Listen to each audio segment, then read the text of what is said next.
Hey everyone, welcome to the show. I have new polling information for you guys today, and actually, things are turning around for Donald Trump and the Republicans.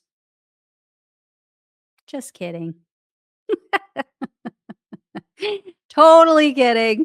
The only way that they have a prayer of holding on to the House and possibly even the Senate is if they just continue to cheat. And if the Democrats continue to wimp out and refuse to play hardball, like what's going on in Virginia, where they're refusing to use the, extreme method of getting rid of the, Supreme Court in Virginia. So, anyway, here is the latest. So, The Economist released their poll, which it shows Trump with an only 36% approval rating. So, here's this screenshot. As you guys can see here, his disapproval is 57%. And here is where Donald Trump sits on the major issues, on some of the major issues anyway. So look at that. I mean, look how far he has fallen. The circles at the top, the clear circles, they are white circles, I guess. All of them were all of them were above the 50% mark. He was above water on everything. This is how far he's fallen just since his inauguration. I mean, look at inflation and prices, the first one. That is crazy. It got to be what, 42, 43 points underwater. And then this next one should really make the Republicans wet themselves. This is also crazy. Look at that. Trump is now solidly underwater with every single demographic group, including his diehard MAGA base, or what used to be his diehard MAGA base, white males. And I believe the last time I covered this, white males, the white demographic and the male demographic, it was like right at the line or just below it. So he just keeps slipping further and further and further. He is 42 points underwater with voters 29 and under in this poll. When he first took office, he was at +5. So easy to do the math on that. He swung 47 points in the wrong direction in less than a year and a half. And you guys aren't going to be shocked to hear one of the major driving factors is his plummeting, or for his plummeting approval rating, is this issue I'm going to show you here in this video. You're not going to be shocked. Disapproval on gas prices. Look at this. President Trump, 79%. 79% of Americans disapprove of him on gas prices. Look, the rest of them you see across the board also reached the 70s, but never this high. This is a record high in terms of looking back at every single president this century. 97% of Democrats, not so much of a surprise. 85% of independents. I was trying to go through the record books to see if there was anybody else who reached 85%. I think Bush did right at the very peak. So I believe tied for the top here. And then look at this. 52% of Republicans. 52% of Republicans. A majority of Republicans even blame him for gas prices. And here's the thing, like it's pretty obvious why he's being blamed even more than the other presidents were. I mean, for one, the others didn't promise to bring down prices on day one, right? That wasn't one of their promises. Also, Donald Trump is 100% responsible, 100% at fault for the gas prices. This was absolutely Donald Trump's choice to start this war on behalf of another country, by the way, on behalf of Israel. I mean, Obama didn't cause the 2008 financial crisis, regardless of what we think of how he handled it after the fact, but he didn't cause it. And, Biden wasn't responsible for the global pandemic.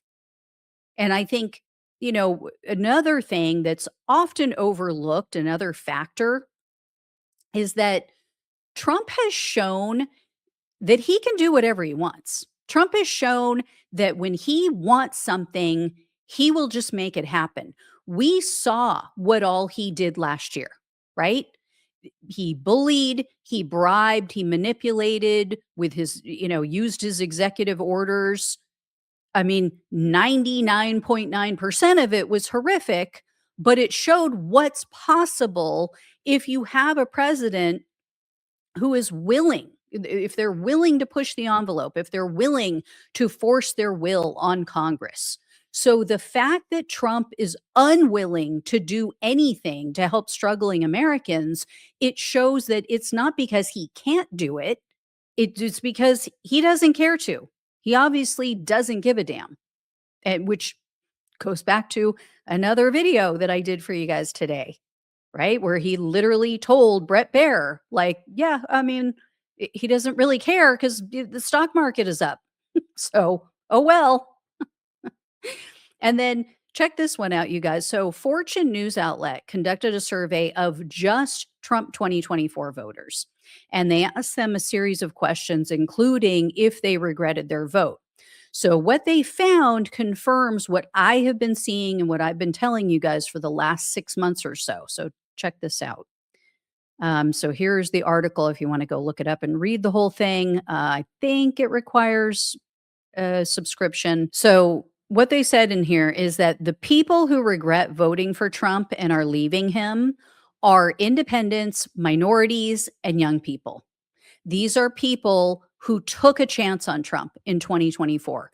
These are not the hardcore MAGAs. These are, these are people who maybe have been swing voters or who were Republican but didn't consider themselves to be MAGA, or independents who maybe lean conservative.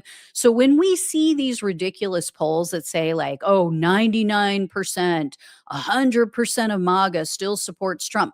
Yeah, that's true. That is actually true. The cult members are still guzzling down the Kool-Aid.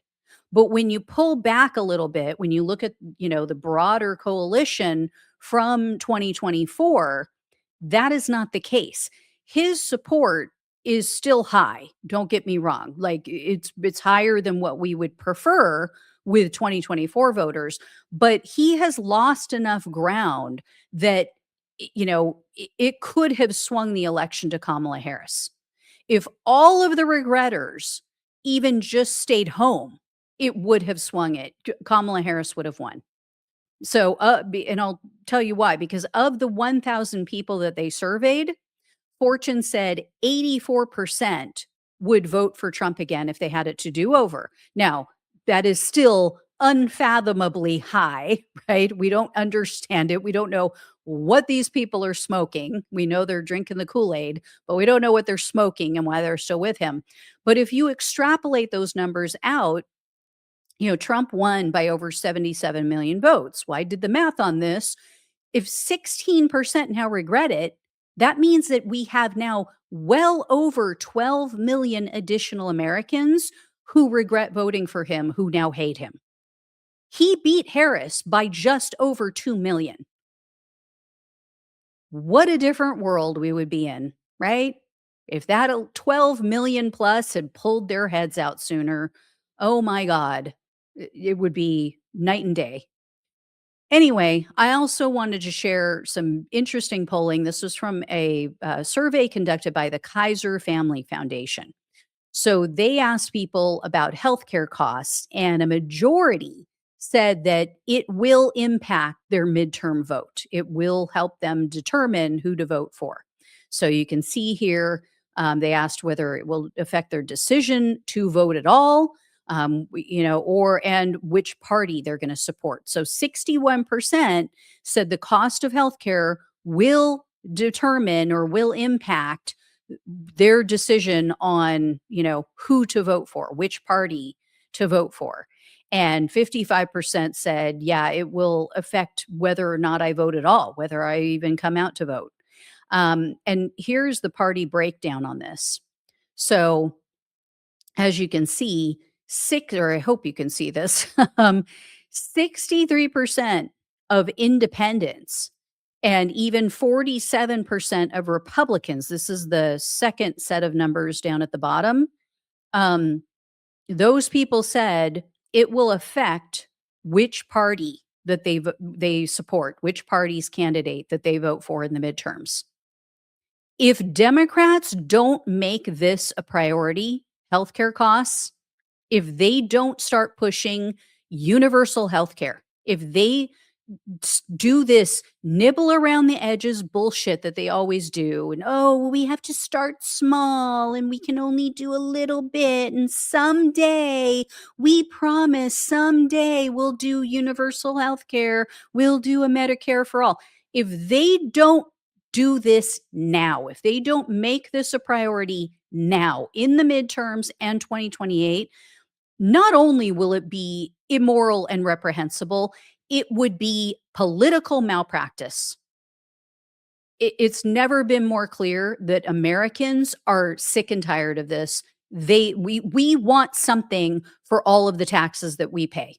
We pay a shit ton of taxes in every single paycheck and during tax time, and we want something for it. Outside of, lawmakers who get to take half the year off and then they just vanish for months at a time to go have medical procedures. Sickening. So, anyway, guys, there you go. More bad news for Republicans, good news for us. Please like this video because I know you do. Please share it with other people because I know they will like it as well. And it really helps the show tremendously, more than you know. Subscribe if you have not. Please donate if you possibly can. Love you all. Take care. Talk with you soon.